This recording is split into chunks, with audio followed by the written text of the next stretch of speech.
YouTube channel Rajni Agarwal में आप सभी का स्वागत है। आज आपके सामने उपस्थित हूँ अपनी नई प्रस्तुति लेकर, जो है श्री जनेंद्र कुमार द्वारा रचित बाजार।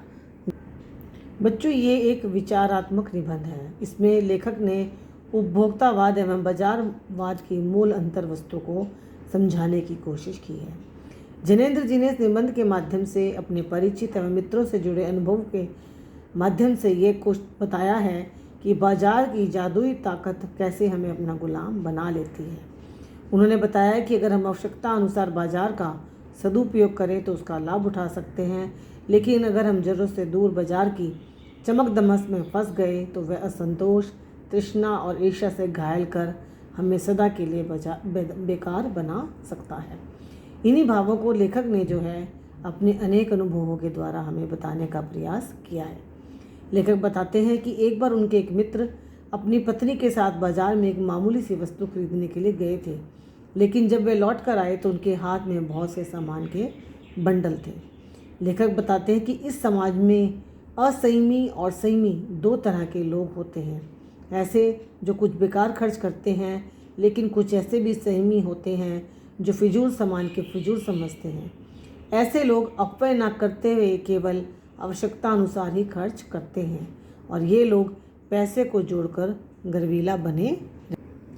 लेखक बताते हैं कि एक मित्र आवश्यकता से ज़्यादा सामान ले आए और उनके पास रेल टिकट के लिए भी पैसे नहीं बचे। लेखक कहते हैं और समझाते हैं कि इसे सामान परचेजिंग पावर के अनुपात में लेकर कहा गया है।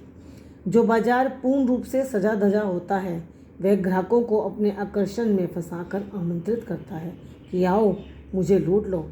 ग्राहक सब कुछ भूल जाए और बाजार को देखे। बाजार का आमंत्रण मूक होता है, जो प्रत्येक के हृदय में इच्छा जगाता है और मनुष्य को असंतोष, तृष्णा और ईर्ष्या से घायल कर मनुष्य को सदा के लिए बेकार बना देता है। लेखक के एक और अन्य मित्र के माध्यम से लेखक बताना चाहते हैं कि वे बाजार में दोपहर से पहले गए, लेकिन शाम के समय खाली हाथ ही वापस आ गए।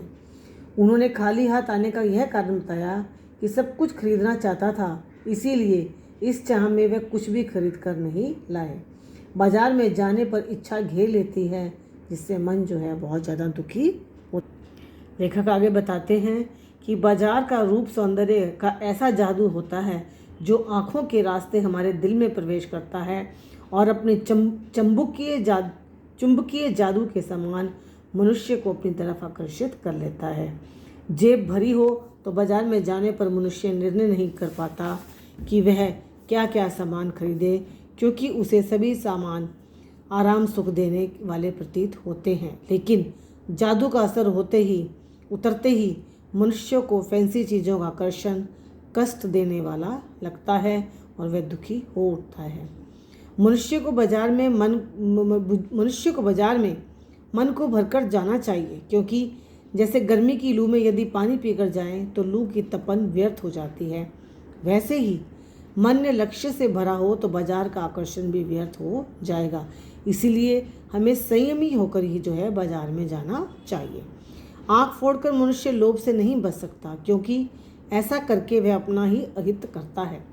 संसार का कोई भी मनुष्य पूर्ण नहीं है, क्योंकि यदि मनुष्य पूर्ण होता तो वह परमात्मा से अभिन्न महाशून्य बन जाता, और अपूर्ण होकर ही हम मनुष्य हैं।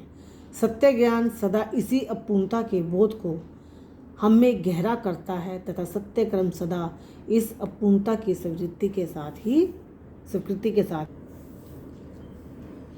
लेखक बताते हैं कि एक चूर्ण बेचने वाले भगत उनके पड़ोसी थे और वो चूरन बेचने का कार्य बहुत समय से कर रहे थे। लोग उन्हें चूरन वाले के नाम से बुलाते थे। यदि वे व्यवसाय अपनाकर चूरन बेचते तो अब तक माला माल हो जाते, लेकिन वे अपने चूर्ण को अपने आम पेटी में रखकर बेचते थे। केवल 6 आने की कमाई होने पर बाकी चूरन जो है वो बच्चों को मुफ्त बांट देते थे। लेखक कहते हैं कि उस सेठ भगत पर बाजार का जादू थोड़ा सा भी नहीं चला। वह जादू से दूर, पैसे से निर्मोही, मतलब उन्हें पैसे से मोह नहीं था, और मस्ती में ही उन्होंने अपना यह कार्य किया। और लेखक कहते हैं कि एक बार सड़क के किनारे वो पैदल जा रहे थे और एक मोटर उनके पास से धूल उड़ाती गुजर गई। उनको ऐसा लगा कि यह मुझ पर पैसे की व्यंग शक्ति चलाकर गई है कि उसके पास मोटर नहीं है।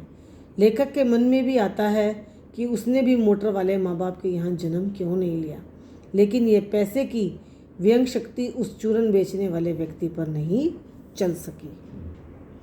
और एक बार भगत जी लेखक को बाजार चौक में मिले। बाजार पूरा सजा हुआ था, लेकिन उसका आकर्षण भगत जी के मन को नहीं भेज सका।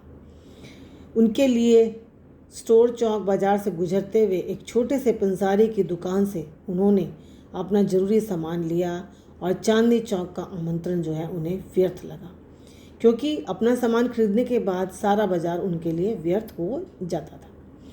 लेखक अंत में यही बताना चाहते हैं बच्चों कि बाजार की सार्थकता वही मनुष्य देता है जो अपनी चाहत को जानता है, लेकिन जो अपनी इच्छाओं को नहीं जानते वे अपनी परचेजिंग पावर के गर्व में अपने धन से केवल एक विनाशक और व्यंग शक्ति ही बाजार को देते हैं। ऐसे मनुष्य ना तो बाजार से कुछ लाभ उठा सकते हैं और ना बाजार को सत्य लाभ दे सकते हैं। ऐसे लोग सद्भाव में हास्य में केवल कोरे ग्राहक का व्यवहार करते हैं। सद्भाव से हीन बाजार मानवता के लिए विडंबना है और ऐसे बाजार का अर्थशास्त्र अनिति का शास्त्र है। तो बच्चों, ये था बाजार दर्शन, जिसमें लेखक ने हमें ये बताने की कोशिश करी है कि हमें बाजार के लोभ में नहीं आना और जितनी हमें ज़रूरत है उतना ही सामान हमें लेना चाहिए। क्यों?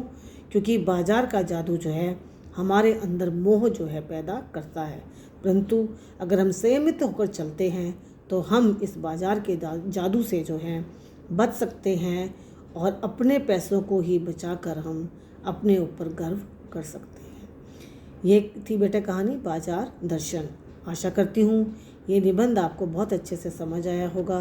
धन्यवाद।